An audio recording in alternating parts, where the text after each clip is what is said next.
Halo, apa kabar Anda semua? Senang sekali saya bisa ngajak Anda hari ini ke rumahnya Bung Rocky Gerung ya. Udah hampir setahun lebih kayaknya ya, saya nggak main ke sini sejak COVID.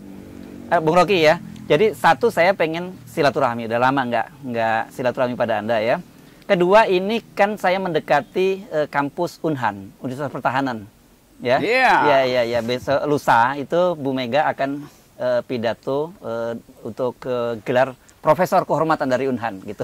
Iya, ini Unhan itu kira-kira 10 menit dari tempat saya dan itu jarak geografinya, bukan jarak pedagogi itu. Jadi udah pas bener saya datang ke sini nih ya sekarang ya. Betul. Iya. Nah, tapi ini pidatonya belum dilakukan oleh Bu Mega, tapi udah heboh duluan. Rupanya setelah saya cek itu sudah dipublish di jurnalnya Unhan. Yang biasa begini ya. Jadi kalau ada guru besar, pidato guru besar, ini guru besar dulu, jangan ngomongin kehormatan, tuh dipublish dulu di jurnal ya. Ya biasanya kompilasi dari hasil riset dia kan udah pernah ada di jurnal, lalu dia diangkat sebagai guru besar. Sebelum dia jadi guru besar, dia udah nulis macam-macam tuh. Jadi sebetulnya itu tradisi ilmiah supaya orang nggak kaget bahwa tiba-tiba kok jadi guru besar. Justru karena dia udah punya profil akademis, maka dia berhak jadi guru besar. Jadi biasa aja orang nulis di jurnal, itu justru prasyarat buat jadi guru besar. Jadi bukan karena guru besar maka dia nulis di jurnal. Justru karena sudah nulis, dan biasanya tulisan itu udah berkali-kali dengan tema yang sama, sehingga kelihatan kompetensi dia untuk mengajar, mengasuh mata kuliah yang dia tulis itu. Gitu. Oke. Nah, tapi sebelum kita ngomongin soal pidato ilmiahnya ya, kita soroti dulu soal Profesor Kehormatan.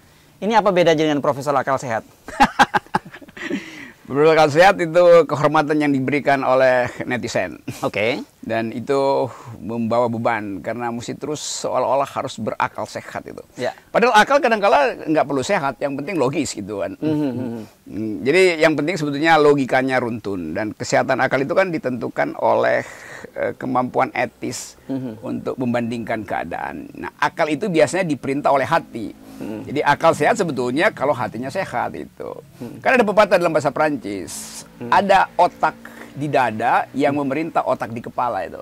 Nah itu, nah kadang-kadang kita cuma pakai otak di kepala, itu artinya ya kalkulasi politik. Padahal sebetulnya otak di hati itu, rasa batin itu yang menggerakkan kuriositas di kepala. Begitu kira-kira. Tapi soal kalau dokter kehormatan saya sering dengar tuh honoris causa, walaupun kadang-kadang orang diplesetkan jadi humoris causa.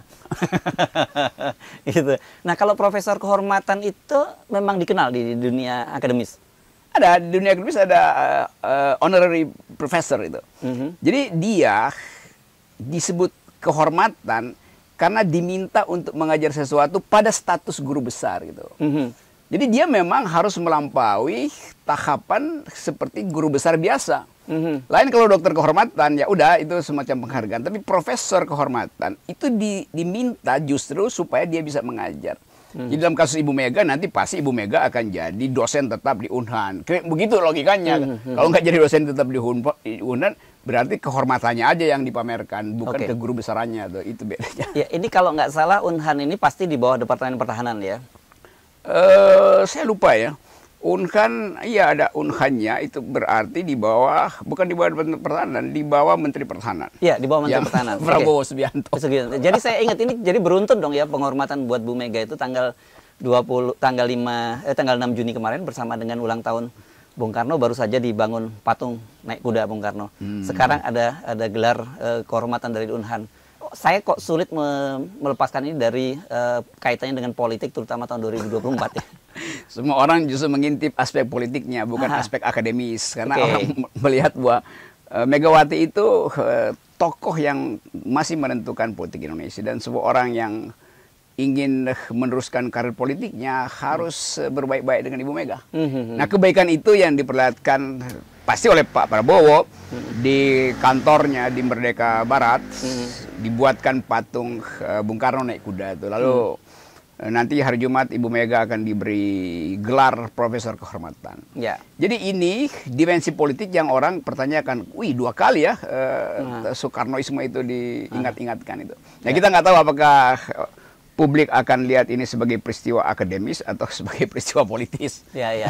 Ada seorang teman yang mengingatkan, Kalau dulu, sekarang Pangkostrat dari Pangkostrat Letnan Jenderal TNI Dudung itu dia promosi dari Gubernur Akmil ke menjadi Pangdam Jaya itu ketika dia membangun patung setengah badan dari Bung Karno di Akmil.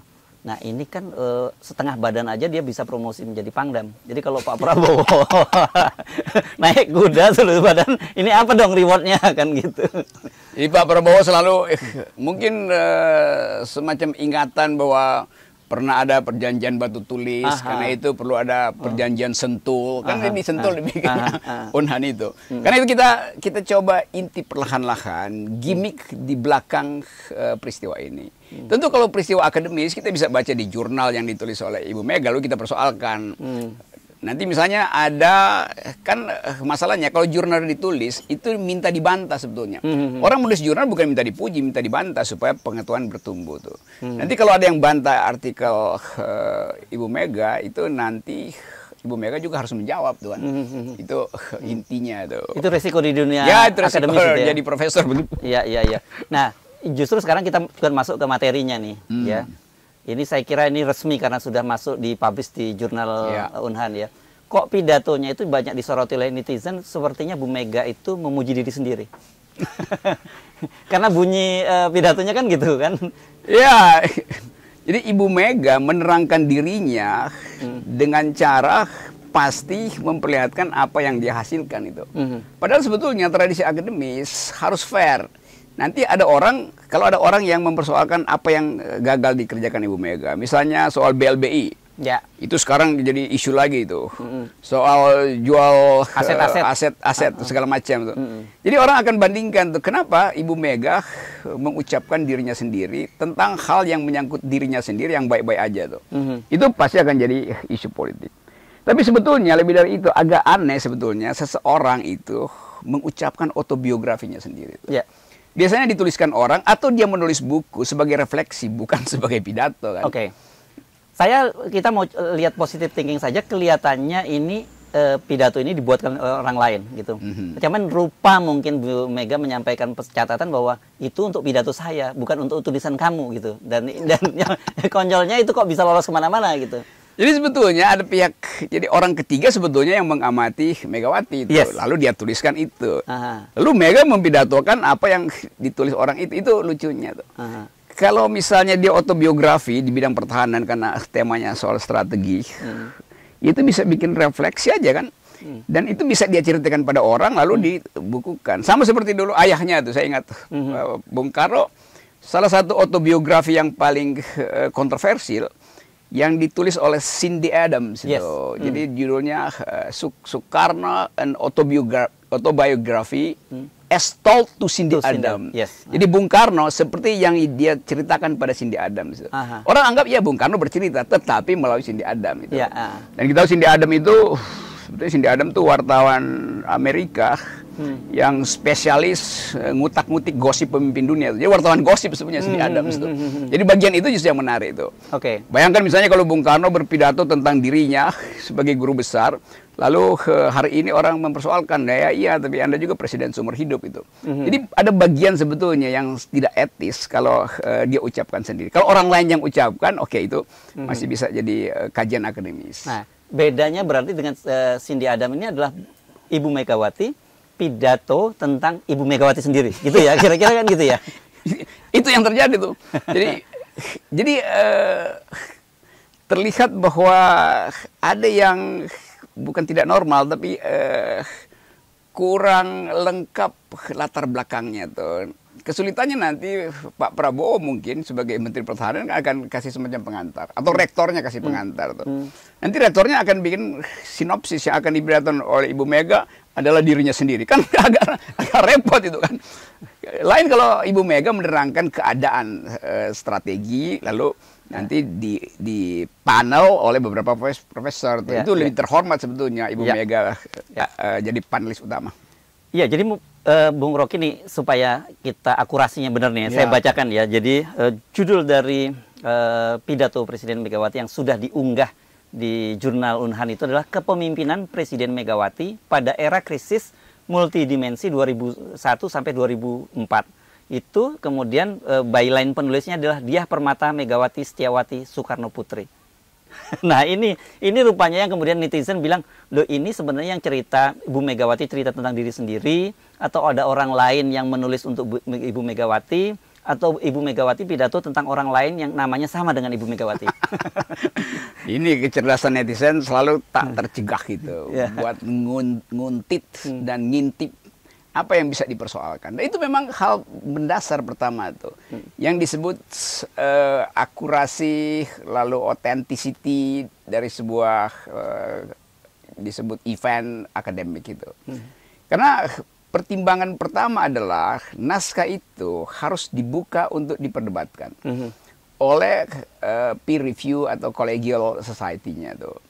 Tapi kelihatannya ini akan jadi monolog aja tuh, nggak akan ada semacam pemersoalan, problematisasi, apalagi memberi kritik. Karena dari awal kita tahu bahwa Ibu Mega ada dalam posisi kuat sebagai pemimpin sebuah partai besar tuh. Jadi dari segi itu, kalau misalnya kita persoalkan isi akademiknya, lalu nanti buzzer-buzzer itu dikerahkan untuk membuli kan. Jadi dia jadi justru isu politik kan. Ini nggak enaknya kalau Ibu Mega ada di dalam forum akademik dan orang ingin persoalkan tesis akademiknya tuh. Lalu dikaitkan kalian anti Megawati ya, beroposisi sih. Jadi tidak utuh lagi kan publik melihatnya tuh. Nah, kita mau tunggu sebetulnya bagaimana diberi kesempatan orang untuk mengevaluasi jurnal itu tanpa diolok-olok oleh pengikut. Atau PDI mungkin bisa marah, kan nggak boleh PDIP marah kan. Yang boleh marah itu komunitas akademis, itu tradisinya tuh. Jadi saya berharap betul-betul ini jadi forum akademis sehingga makalah Ibu Mega bisa dipersoalkan oleh siapapun dan tidak boleh dihalangi oleh kekuatan politik manapun, apalagi dari kader-kader PDIP. Ya. Ini kita biarin, kalau gitu perdebatan berikutnya kita biarin akademisi di kampus ya mendiskusikan. Nah, yang jadi pertanyaan saya, ini kenapa ya belakangan ini kelihatannya tren dari banyak politisi itu kemudian mendapat gelar, terutama Dr. Honoris Causa. Termasuk putri dari Presiden, putri Ibu Megawati sendiri juga pernah mendapat gelar Honoris Causa gitu. Bagi saya pribadi, apakah tidak cukup bahwa orang sekelas Presiden Ibu Megawati itu pernah menjadi Presiden Indonesia dan sekarang menjadi salah satu pemimpin partai terkuat di Indonesia? Itu kan sebenarnya sudah lebih dari gelar profesor gitu menurut saya. Apa pentingnya sebenarnya gelar profesor buat Ibu Megawati? Itu akhirnya jadi inflasi itu, istilah profesor, guru besar, doktor segala macam. Karena orang tahu bahwa itu hanya buat nambah gelar di depan tanpa ada konsep di belakangnya tuh. Apalagi Megawati kan ya sebut aja saya Megawati Soekarno Putri, udah. Everybody knows. Iya, dan itu justru ada kesederhanaan yang memperlihatkan kualitas seseorang itu. Bayangin kalau dipanjangin tuh profesor, doktor segala macam, bukan Ibu Megawati aja kan banyak juga gubernur segala macam.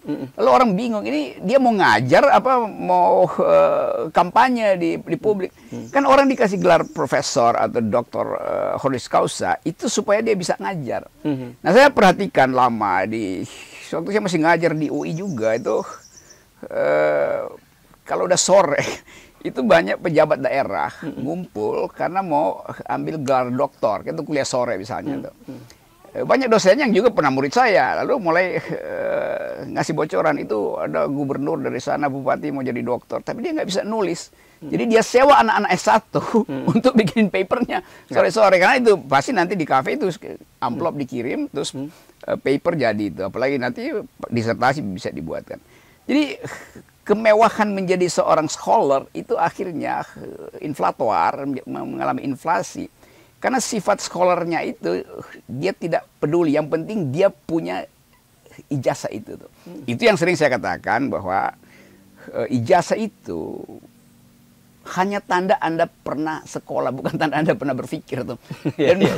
Dan begitu banyak orang yang punya ijazah tapi nggak bisa berpikir. Jadi sial bangsa ini kalau dibongkar identitasnya. Ini bangsa yang kebanyakan doktor, profesor, tapi kok dangkal pikirannya kan. Nah, itu sebetulnya jebakan-jebakan semacam itu yang mesti kita ingatkan pada para pemimpin, bahwa jangan apa yang mau dikejar tuh. Di Amerika orang jadi politisi tuh sarjana hukum ya S1 cukup.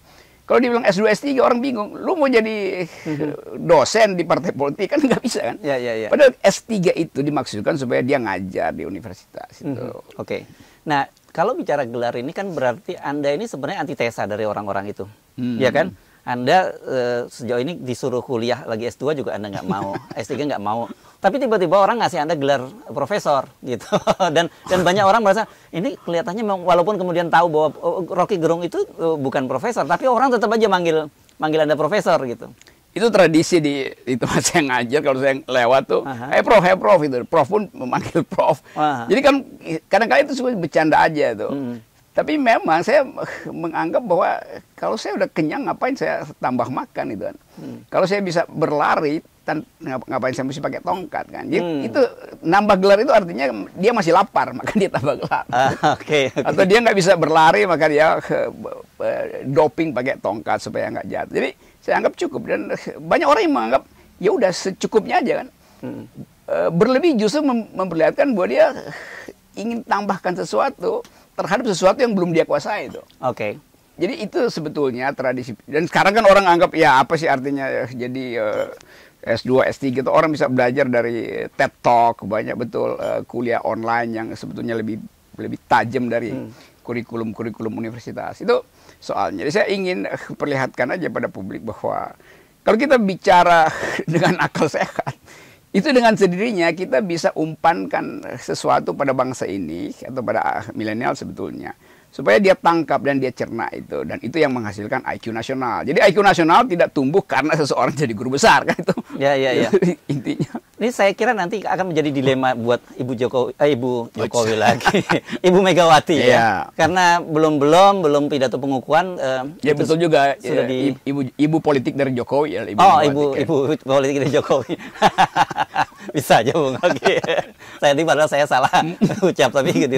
Nah, ini kan jadi dilema juga buat beliau. Ini pengukuhan belum, sudah dibully duluan, dan rasanya tapi kalau mau diubah itu sudah muncul di jurnal ya. Itu bagaimana itu caranya itu? Jadi mesti diselidiki nih siapa yang mestinya itu kan di embargo biasanya tuh, karena embargo. Kalau tulisan lama tapi embargo sebelum diucapkan jangan dipublish. Jadi ada juga nih yang iseng-iseng itu bocorin PDF lalu disebar kemana-mana tuh.